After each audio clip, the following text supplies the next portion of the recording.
Well, good afternoon, everyone. I see everyone is pretty much all fueled up with fresh coffee and ready to go.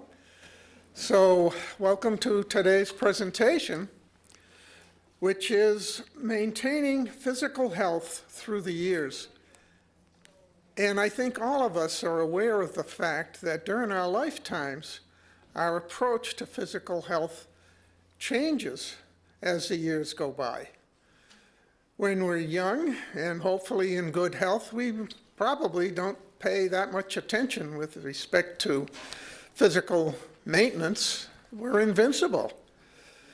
When we reach middle age, well, just the challenges and crises in middle life probably leave us little time, if any, to deal with maintaining our physical health. And finally, when we get elderly, we're in a situation where we have to be mindful of our physical limitations when it comes to physical health maintenance. But today, we are very fortunate to have with us a speaker who will give us some valuable and practical insight into maintaining our physical health over time. And that speaker is Northeastern's own Dr. Winston Kennedy, who's been an assistant professor and physical therapist since 2015. Along with a Doctor of Physical Therapy degree, he has a master's degree in public health and a PhD in kinesiology, a field in which a variety of physical activities are used to help prevent sports injuries and help speed recoveries. In addition, these techniques are often used to improve movement and function across lifespans to enhance the quality of life. He's currently investigating how physical activity interventions can assist youth with psychiatric and intellectual developmental disabilities. Dr. Kennedy is also interested in understanding and ultimately influencing healthcare professional curricula to train health professionals to work with and better support people with disabilities. Lastly, Dr. Kennedy teaches a course entitled Evidence-Based Practice and Research, which, among other topics, encourages the utilization of interdisciplinary approaches and emphasizes the use of real research findings to develop evidence-based practices. So with that, I think you all should be aware that we're in store for a very interesting and useful presentation.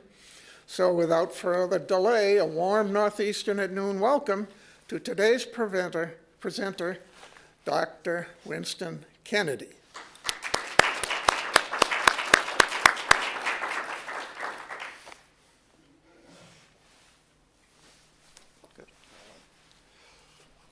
Man, that was a wonderful introduction, better than I could have gave for myself.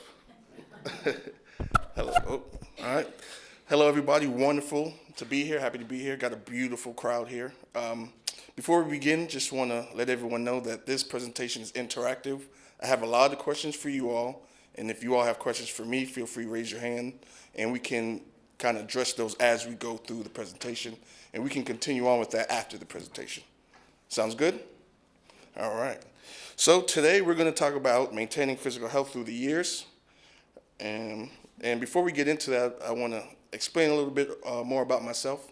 So I was born in Boston, 1990. I'm in that middle-aged area, entering that. So when he said, that's when those crises come along, I felt that. I identified with that. All right. But I grew up in South Florida. I moved down there when I was 11, and that's when physical activity became a major part of my life. Got to play with my peers, started playing more sports, and it just made me really love just being active and playing in physical activity. That led to me receiving a football scholarship to Hampton University, where I got my bachelor's in psychology. From there, I then went on to Florida International University, where I got my doctorate in physical therapy in 2015. I practiced for about a year and a half in outpatient clinical setting, in an acute hospital care setting. And I've worked with a lot of different people with diverse abilities. And I one of the common things that came about was, how can I be more active outside of physical activity? Even though I need extra supports, even though I may not be able to go to the gym and use the machines like everyone. And at that time, 2016, I didn't have an answer, and I wanted to have one. So I went back to school at Oregon State University. I got my PhD in kinesiology with a focus in adaptive physical activity, and then my MPH in my Master's of Public Health with an emphasis in health promotion and health education, where I focus on physical activity promotion. Basically, how can we get people to exercise more? How can we create access for physical activity so people have the opportunity, things like that. And then during that time, again, I became a state champion in Olympic weightlifting. Physical activity has always been a part of my life, so I just find ways to do things that keep me active. Haven't been doing that for a while, but I'm getting back into it. And currently, I'm an assistant professor here at Northeastern University. I'm in the Physical Therapy, Movement, and Rehabilitation Sciences Department and the Health Sciences Department, which is basically public health. I'm just getting started. I'm a new assistant professor, figuring out the lay of the land. So this is one of my introductions to the alumni of Northeastern. So I'm happy to be in front of you all and have this conversation. All right, so why are we here? We are here to discuss health and aging and disability, physical activity and its benefits, and access to physical activity. So before we jump into all of that, I want to hear from you all. First, I want to know what you all think health is, and then I want your opinion on if you all think health is supposed to decline as you age. So who wants to tackle that first question? No wrong answers. Just go. There's no grades here. You all pass grades. No more grades. Well, just to get it started, I'd say, as a practical matter, good health is being able to do all the things you want to be able to do. Yeah, I like that answer. Anyone else? Anything you think might be different, or we all think that's a good definition? I think it sounds good to me. Sounds good, yeah. I think part of it is, let's say your health isn't as good, being able to adapt in order to do the things you like.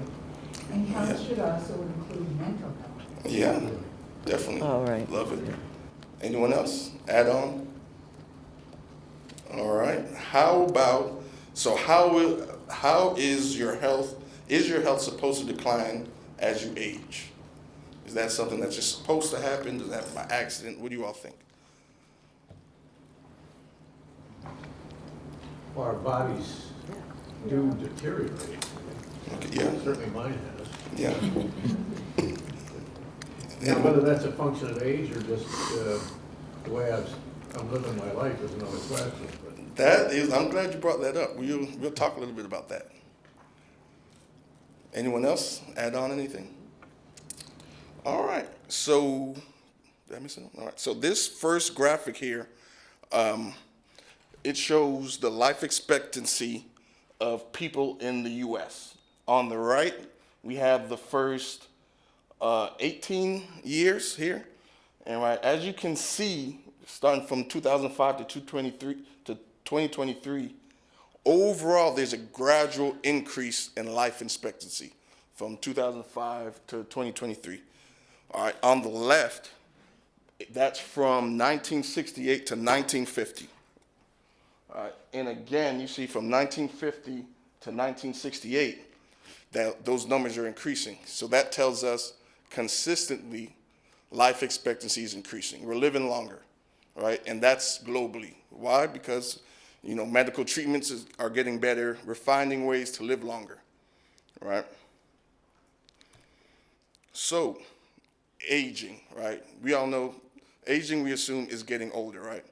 But it's a little bit more than that, right? Aging is a dynamic process in which physical and mental capacities, functional ability, and the environment interact, right? But that's just not it. That's one side of it. The other side is it's a biological result from the lifelong accumulation of molecular and cellular damage caused by multiple mechanisms under the regulation of complex maintenance and repair work. So, you gave us that definition already. our bodies are, we're using our bodies, so that wear and tear, but also the things we do, activities we engage in, add on to that or slow that down, right? And we're talking about health, right? So what is health? I like how what an audience member said, mental health, right? Health is multi-dimensional and very dynamic. Health is a dynamic state of complete physical, mental, spiritual, and social well-being, not merely the absence of disease or infirmity, right? So what that means is you can live longer, but it doesn't mean you're living longer, healthier, right? Any questions about any of that? All right, so healthy aging. This is what we all want. This is what I want for myself. This is what you all want for yourselves. This is a societal constant. We all want to age healthy, right? And the process of developing healthy aging is the process of developing and maintaining capacity and the ability that enables well-being in older age, right? So for some people said just being able to do what I want to do, that's a part of healthy aging, right? So neither capacity nor ability remains constant over time. So what that means is the things that we do, the things that we're able to do, the things that we think, at different points in time, we're going to be better at it. Sometimes we might be worse. Our goal is to find some consistency in that trajectory to where we're not on that worst side so much, right?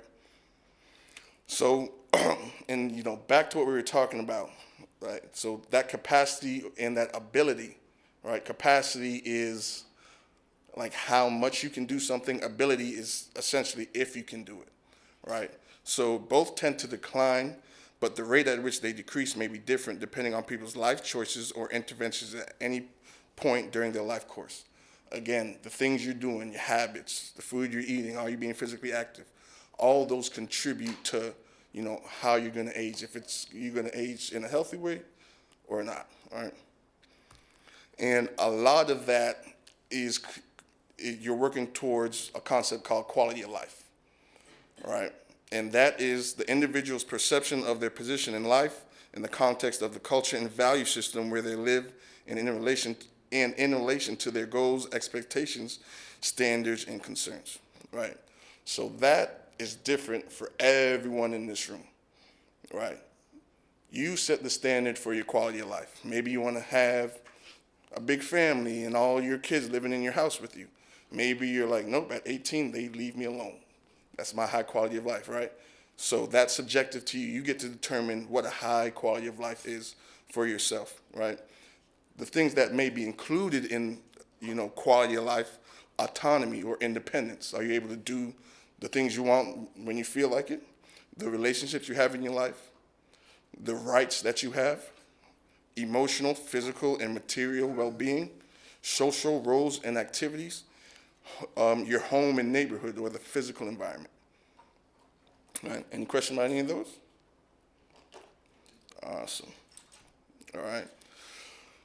So one of the big issues with getting older is this idea of frailty, right? And frailty doesn't necessarily mean weak or frailty doesn't necessarily mean weak, right? Frailty in this manner, we're saying it's a state of increased vulnerability and inability to overcome changes in physical status, right? Say if you go to a doctor and they say, you're at risk for frailty, it's a clinical expression that implies concern over an older person's vulnerability and prognosis, right? So on the left for you all,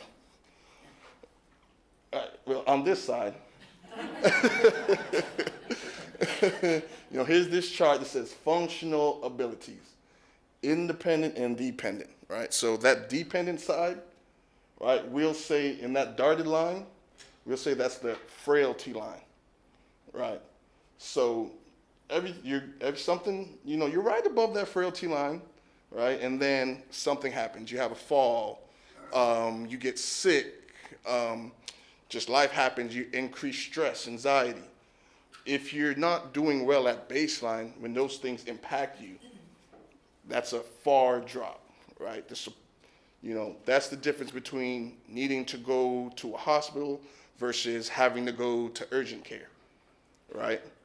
So when you're higher up above that frailty line, right, those things might happen. A minor illness like a UTI, or you have a fall. Of course, you're gonna have a drop in your ability, but your ability to recover from that is increased because your baseline function, your distance from frailty is far enough where recovery is easier for you, right? And a part of that frailty that can come apart, and it's multifactorial. A lot of things that can come that give us the inability to move and do the things we want to do. A part of that is what is called sedentary behavior, right? Long periods of inactivity, or what some people like to call too much sitting, right? And as we get older, we retire. I've worked hard enough in my life. I don't want to do as much as I used to do, which makes sense. But that doesn't mean I'm not physically active. I may not want to work. I wish I wasn't working now, but this isn't work. This is fun. But that doesn't mean I can sit around. I'm going to sit around all day. I'm going to be disengaged because, that's it. That's a factor that'll add on to that biological aging. That's going to add on to that other side of aging, right? So sedentary behavior is associated with shorter lifespan, right? Because of increased risk for chronic diseases, cardiovascular disease, type 2 diabetes, increased likelihood of isolation, right? Sometimes when we're sitting and just doing stuff by ourselves alone, we're not connected to other people. We don't realize it until maybe you try to reach out and no one's there, right? Increased deterioration of physical ability. If you don't use it, you lose it, right? And increases secondary aging, right? So that secondary aging is aging caused by diseases and environmental factors. Environmental factors consist of things like smoking and poor diet, right? So that biological aging that we all will experience is that first aging. That's that initial aging. It'll happen. We're all going to get old. We can't stop it, right? Well, unless science does something for us.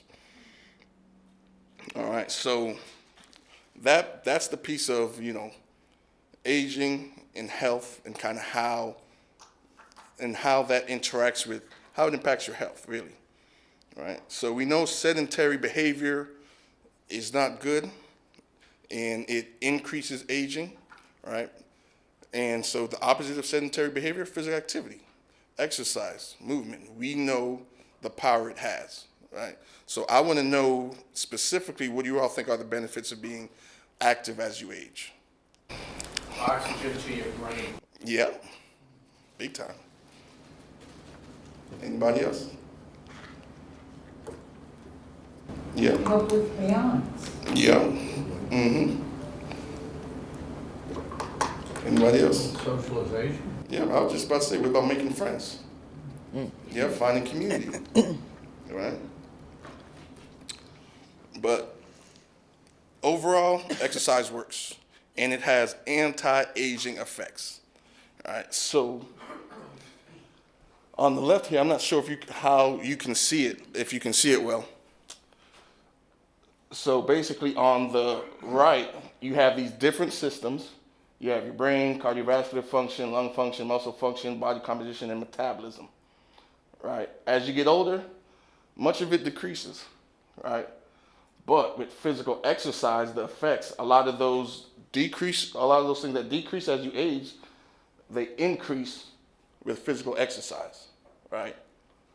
So you have decreased neurodegeneration and cognitive alterations, decreased blood pressure, increased blood flow and blood volume, better lung function, better muscle function, strength, power, endurance, body composition. You look good. We all like to look good, right? And metabolism, right? Sometimes you want to eat a little bit more. You got to boost the metabolism. If you're working out, you can have a little bit more fun, right? Exercise works, right? But it's not just those physical benefits that you get. Social, emotional benefits. It can increase social connectedness, like you said, decrease stress and anxiety. A lot of people use exercise as a tool to just let out some steam, let out some stress. Can boost confidence and self-esteem, right? Trying something new, getting better at it, right? Working with peers who tell you, oh, you're really good at that, right? And can make you, this one I found really interesting, it can make you more reliable because the assumption is you get into a routine and you get consistent.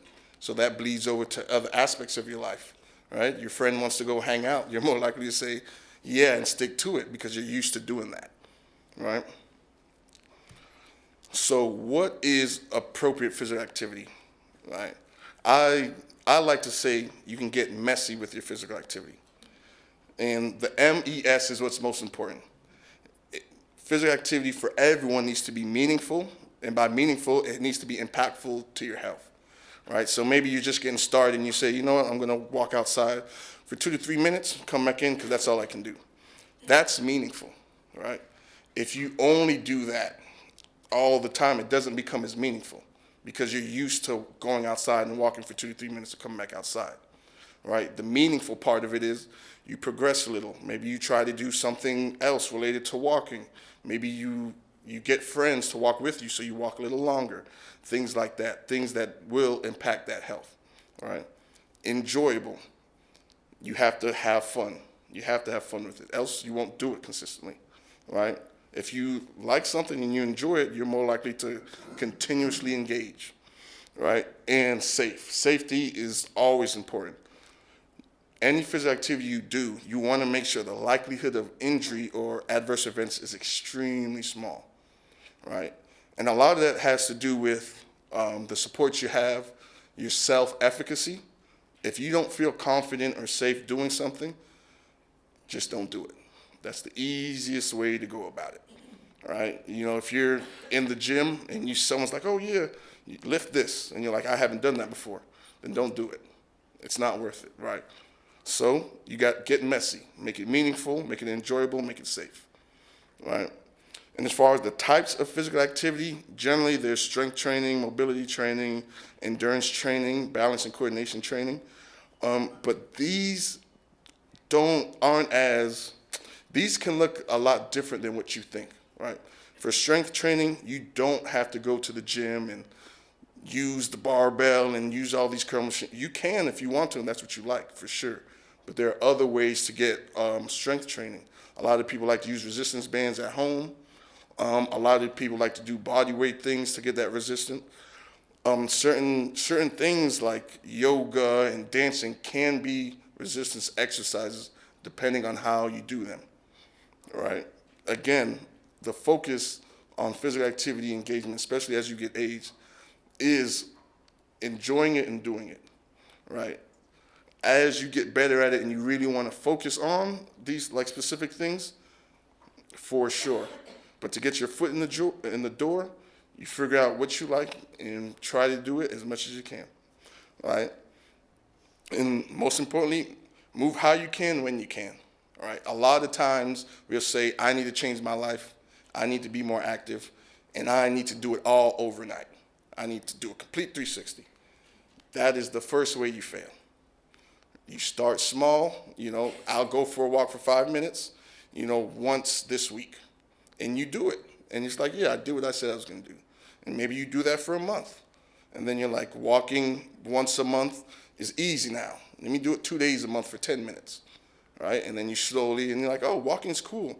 Someone invited me to a dance class. Let me see if that's fun, right? And you can slowly build on that.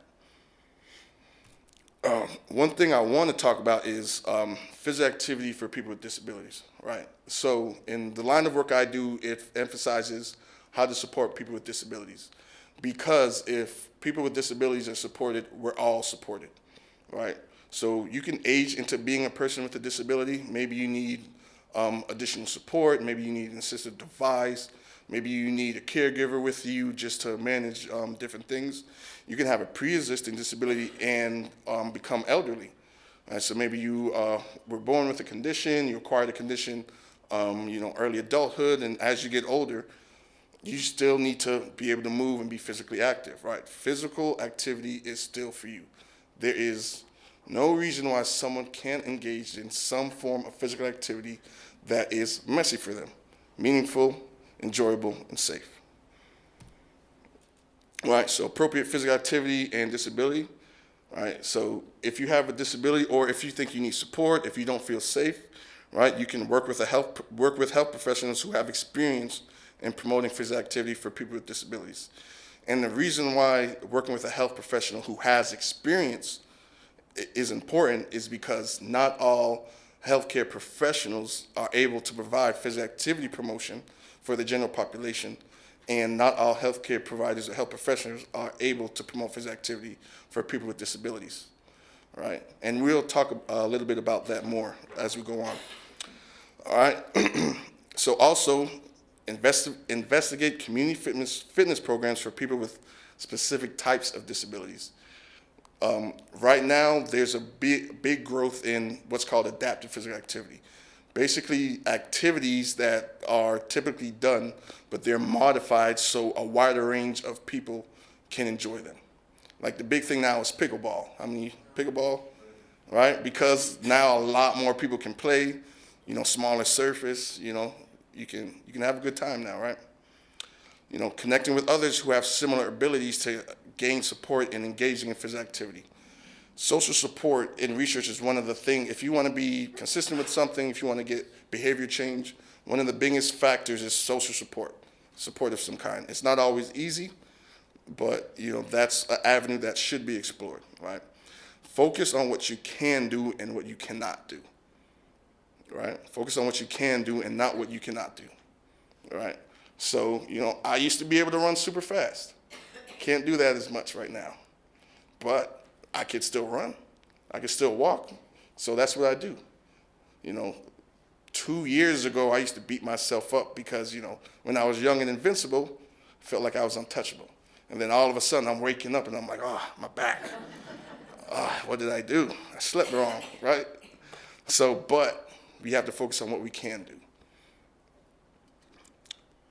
All right, so no matter your ability, there's a way to get messy with physical activity. All right, so here's some examples of different types of physical activity.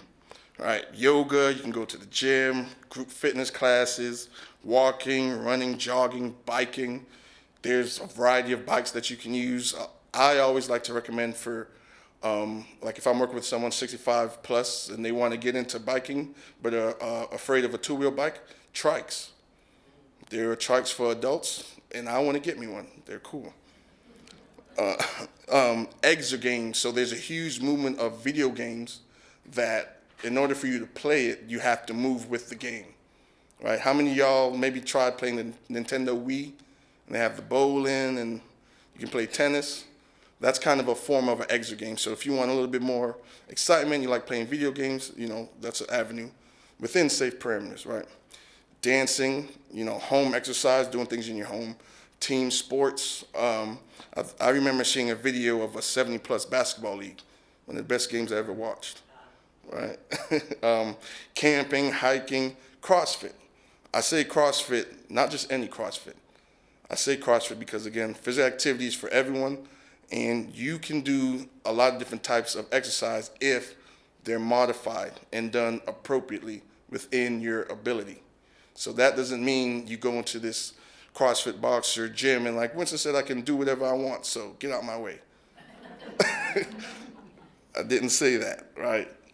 But you are not excluded from opportunities to be physically active. What happens is a lot of people put up barriers so you don't have the opportunity to engage in these things, right? But you should have the opportunity, but it's not always that way, right? And we'll talk more about that. All right, and this is just a list of examples, right? As long as you can safely perform without risking an injury or something bad happening, physical activity is for you, right? Any questions about any of that? So I have 2 questions for you, and I would like someone I didn't hear from already. What things make it easier to be physically active as you age, and what things make it harder? Who wants to tell me what makes it easier? There we go. People. Yeah. Walk with them, go meet with them, do things with them, want to be with them at some point. Yeah, definitely. Anyone else? You're retired, so you have more time to Yeah. exercise? Time, yeah. Anyone else? Time, people, yeah. What about what makes it harder? What are some Television things that make Huh? I didn't hear you. and- television and cookies. We're the same person then. Anyone else? If the gym closed and the other gyms are farther away, Yes, location, yeah. Anyone else? Anything that makes it harder for you to want to work out? Yeah. Well, you might be taking a class and maybe the instructor isn't as careful in teaching you what you're doing. Yes, 100%. Yes. Find weather, if it's sunny outside. Weather, oh yeah. I'm Yeah. more inclined to think about it, Yes. and that might actually lead to doing something, but the weather seems to affect motivation. Yes, it does. Yes, it does. Anyone else? It just hurts now. Yes. Yeah. Yes, I agree with that one. All right. So, aging in place. All right. So what this means is it's meeting the desire and ability of people through the provision of appropriate services and assistance to remain living relatively independently in the community in his or her current home or in an appropriate level of housing. Right? Aging in place is designed to prevent or delay more traumatic moves to a dependent facility such as a nursing home. Right? So this is connected to that quality of life. Right? I've worked in nursing facilities and nursing homes. A lot of them are beautiful and wonderful, but I'll be straightforward. That's not the standard, right?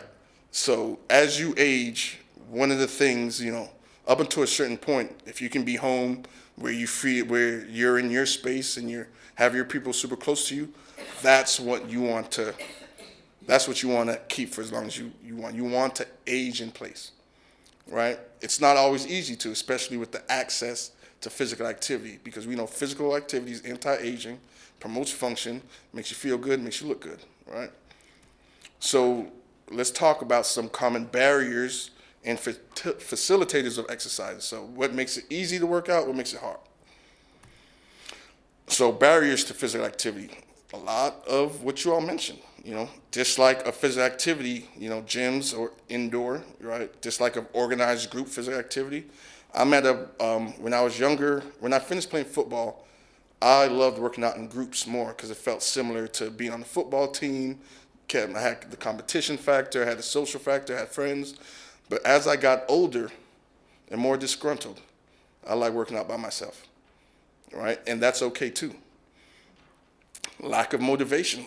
I just don't feel like it, right? Intimidation or embarrassment. I didn't work out before. I think I look stupid. Unsure of appropriate PA. I don't know what to do, all right? Preference of sedentary activities, watching movies, right? Hanging out. Boredom with physical activity. You do the same thing too much, you'll get tired of it, right? And not accustomed to doing it. You might try it, but, for 1 week, then you're like, I'll start again next week. Every other month you're starting again, right? Pain, decreased endurance and balance, increased recovery time, risk of injury, fear of falling, those physical barriers, lack of guidance from a professional, right? A lot of people think you go to your doctor knows everything. Doctor can do my taxes, right? Doctors are medical doctors across different areas are extremely informed. They're embedded in the research. Physical activity isn't a major part of medical education, right? Now, the response to physical activity is a part of medical education, but it's prescribing physical activity is not a part of medical education, right? So you may have a provider who can do that, but I might ask, how comfortable what do you know about physical activity, right? Number one issue, if they start to stutter, then you might say, let me get a second opinion, right? But there are great professionals who do have that information, but it's not a standard. So that means if you go into your provider, the likelihood that they may be able to counsel you and inform you about how to appropriately engage in different types of physical activity is low, right? And hopefully I'm wrong and you all can do that, but from a research standpoint, that's what we've been seeing, right? Not motivated by instructors, right? Not telling you the right things, not receiving or able to access information on physical activity programs. I don't know what's going on, right? Being pushed too hard, doing too much too soon, right? Presence of others perceived as intimidating, right? Maybe you're working out with a group and they're doing these things you've never done before, and now it's like, I can't work out with them, so you stop, right? Expense to drive to or use facilities not in your area costs too much money. Limited social support and environmental support in facilities, inadequate information, lack of quality instructors, programs are not engaging or too challenging, providers who are not knowledgeable about the programs again, right?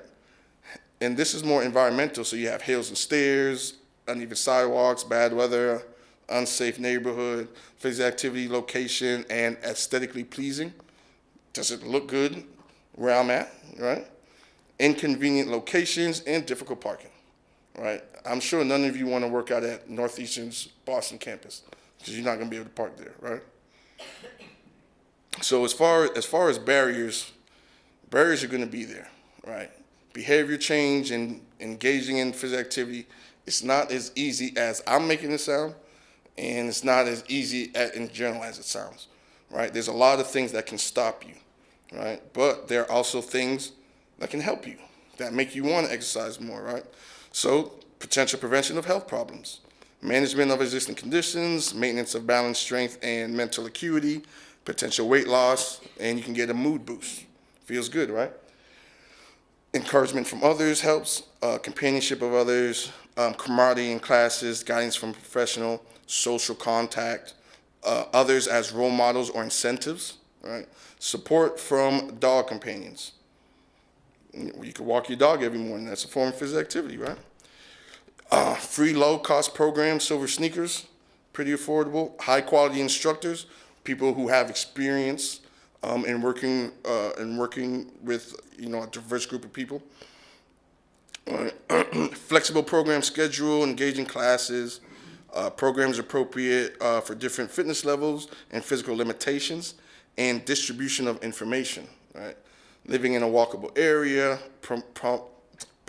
proximity of stores, places to rest, even walking services. This sounds like a mall to me, right? Alternatives in bad weather, PA options, physical activity options at home, convenient nearby physical activity locations, pleasurable weather, right? And lastly, enjoyment of physical activity, belief that physical activity is important, feeling guilty when you're not active, awareness of benefits, physical activity as a part of routine, sense of self-efficacy, meaning your belief in how well you can do, right? Having physical activity as a part of routine, proactive pursuit of programs, so making an effort to just look and engage. Daily activities provide physical activity, so you just have an active lifestyle. And physical activity combined with enjoyable, useful activities. All right, so again, so we know those barriers and facilitators. There's a lot of things working for you and against you to be physically active. So the National Institutes of Aging gave 5 tips to help you stay motivated to exercise, right? And it says on the poster, being physically active is one of the most important things you can do each day to maintain and improve your health and keep doing things you enjoy as you age. Make exercise a priority with the following tips. All right, so find ways to fit exercise into your day. All right, you're more likely to get moving if exercise is a convenient part of your day. All right, so that doesn't mean every day run 3 miles, go to the gym. Your body can't manage that, right? No one has the capacity to every day do extreme exercise, right? But you can go for a walk every day. You can walk your dog every day. You can go visit family and friends, right? Moving every day is what's important, right? Not creating that sedentary lifestyle. Right? When I worked in Oregon, I worked working in those skilled nursing facilities. A lot of the people I saw were there because of sedentary behavior. They sat on their couch and watched TV and drank beer for so long, when they tried to stand up to use the bathroom, they couldn't. And I've seen that happen consistently. And on top of that, they weren't as old as you, 40, 50 years old. A sedentary lifestyle can be extremely debilitating. So what do you do with somebody in that profession? How do you attack that? Combination of physical therapy, rehabilitation, and education. All right. So just because, just as like inability, just as bad as having a sedentary lifestyle is just as powerful as being active is. So meaning just because that happened to you doesn't mean it can't be reversed. All right. So one of my patients who was like that, he'd come in, he'd be like, oh yeah, I know I messed up. I was able to retire early. I didn't have anything else to do, so I was just hanging out all the time. And I was like, I understand that, but we're going to work with you here. The biggest thing, you got to stay engaged. You can hang out, you can enjoy yourself. It can't be every day, all right? And that's why we have rehab services. Things like that happen, all right? But we can work with you and we can increase that function, and you can take that and maintain it. You can get better, you can get stronger by staying active. All right. Did that answer your question? Yeah.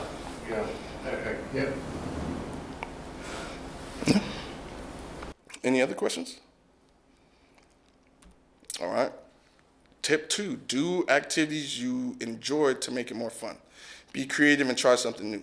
All right. I've been saying it all day. What's the E part of that, getting messy with physical activity? Enjoyment. Yeah. There you go. If it's fun, you'll do it more. It'll make you happier.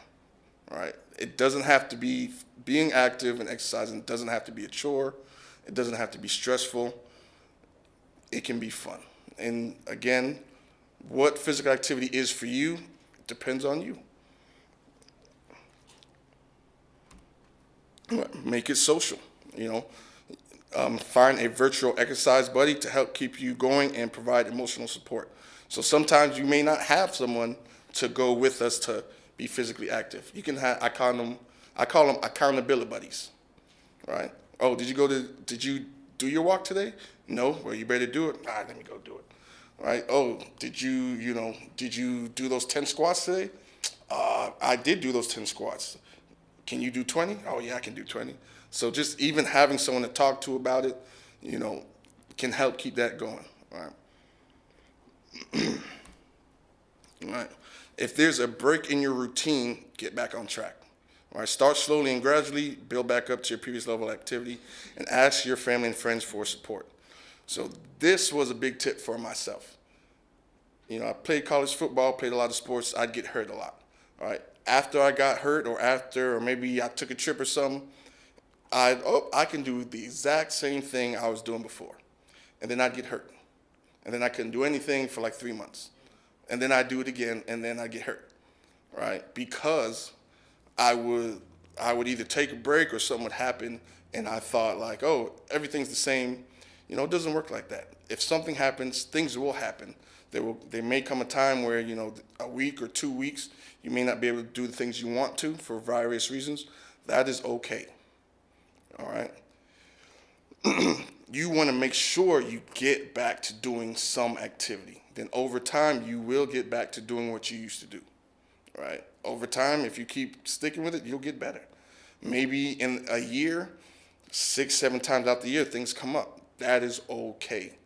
You do what you can when you can, right? And that's the big take home.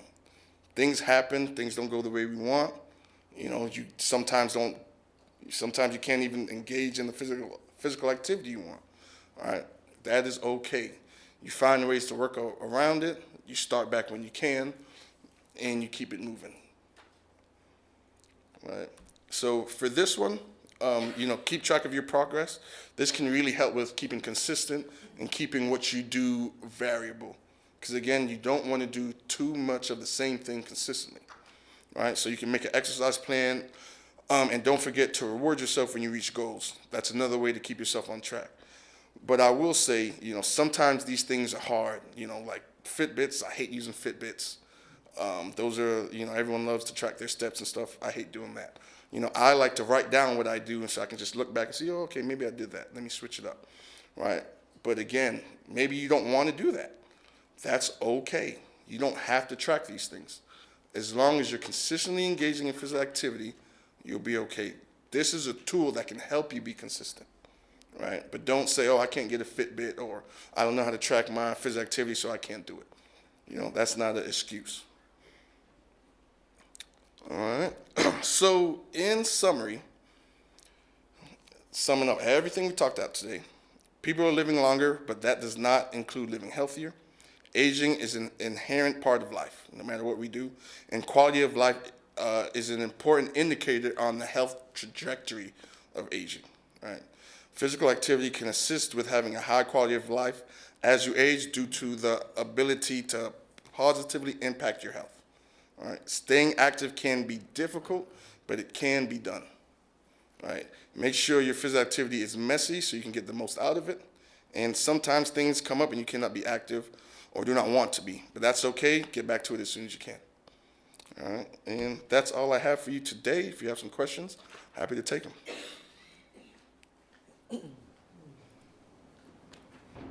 Yes. Hi, how do you motivate yourself when you have a chronic illness and for every step you take forward, you take 10 backwards? That is a great question. I would say it depends on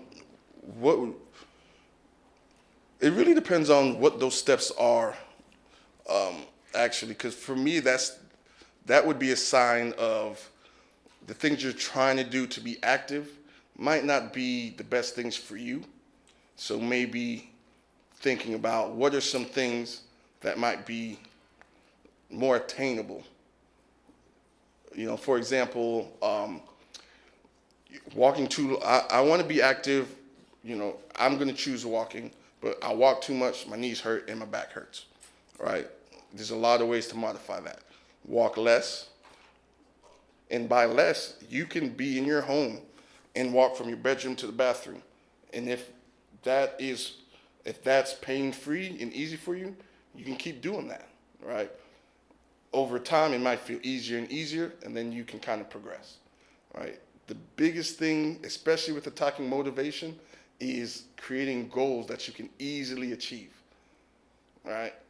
For myself, it's not related to physical activity, but with writing, I have to do a lot of writing. Sometimes I'll say, write 2 sentences, right? That's small. It probably won't even mean anything, but it gets me going, right? So with that motivation piece and feeling like you're taking like 10 steps back and that first step forward, focus on that one step forward. Maybe it's just one step, take a break, one step, right? And again, it's not always that easy, right?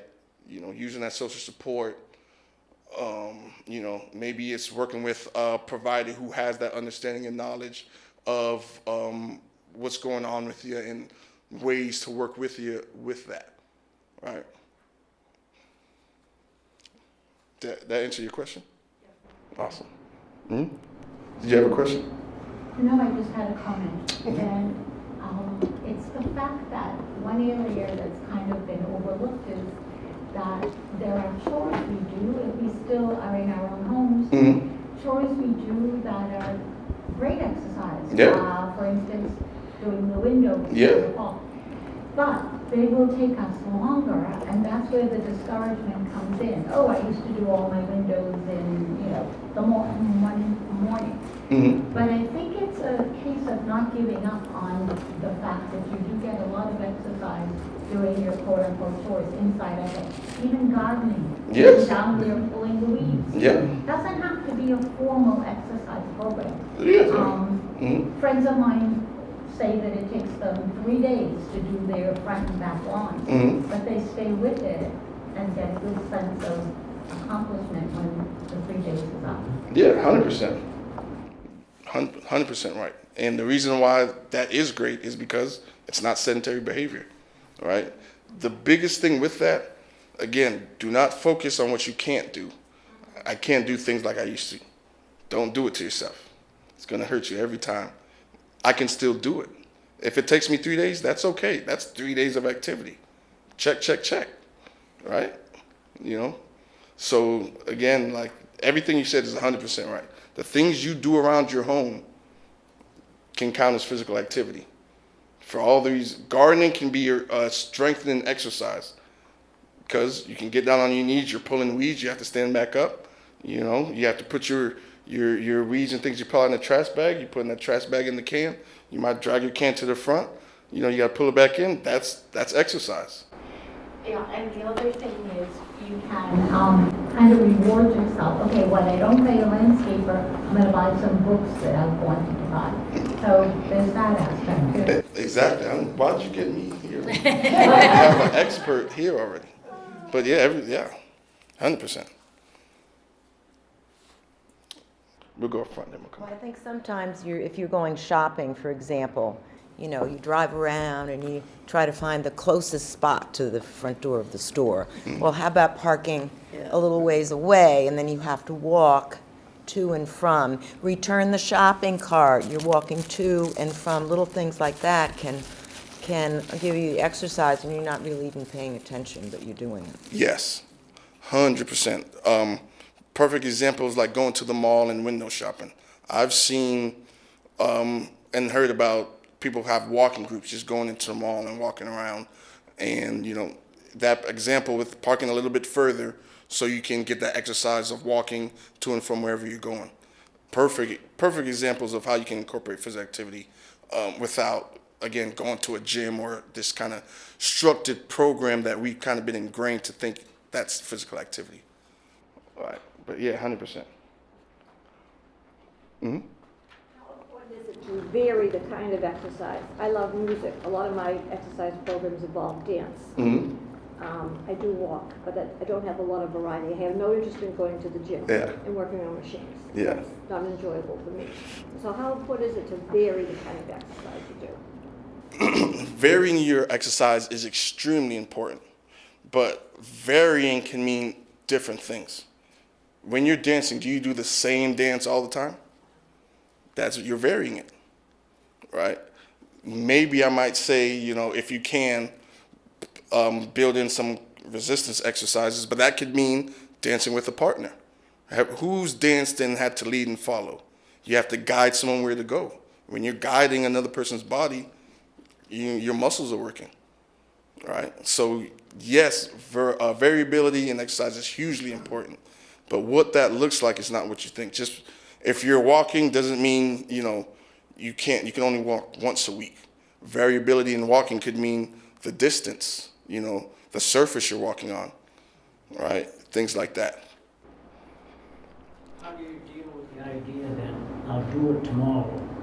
Ah, yes. Well, the first thing you can do is actually do it tomorrow.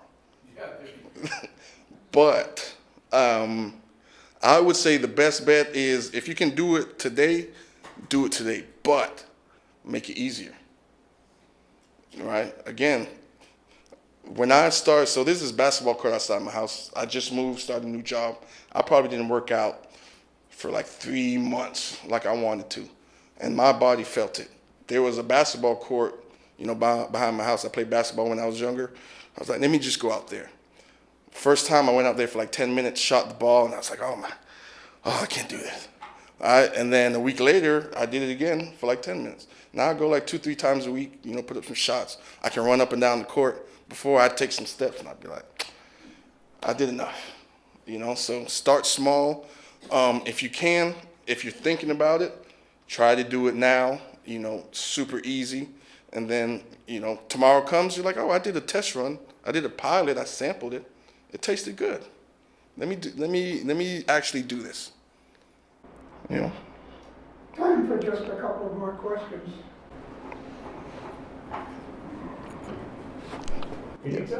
What is kinesiology and what do you do when you're a kinesiologist and how can they? I don't have one. Podiatrist and a dermatologist. Do I need a kinesiologist? So That is a wonderful and messy question. So, how should I answer this? I'll just stick with America. So in the U.S., kinesiology is kind of the science of how you move, right? And in that, wrapped in that, it's not just like what your body does what you're moving. It's also what's going on in your head, how you're moving, but also how society supports you or hinders you in moving, right? It's a couple of areas. In the U.S., kinesiology is a kind of broad area where a lot of disciplines fit under, right? So like I'm a physical therapist. It was easy to me to get a PhD. Well, not easy, but the content, I was connected to the content because as a physical therapist, I focus on rehabilitation and movement, right? So kinesiology was a little bit of a shift, but the emphasis was still the human body and movement. As far as having a kinesiologist, you won't have one in America because if you have a degree in kinesiology, you're either going to go get a different degree in healthcare professions. You might go into personal training. So maybe you can call your personal trainer kinesiologist, but you don't need a kinesiology degree to be a personal trainer. Or you might be a researcher who investigates physical activity things, or maybe you want to do some physical activity programming and provide services. In other countries, a kinesiologist is kind of works similar to like a physical therapist, personal trainer type of situation. But we like to do things different here in the U.S. So.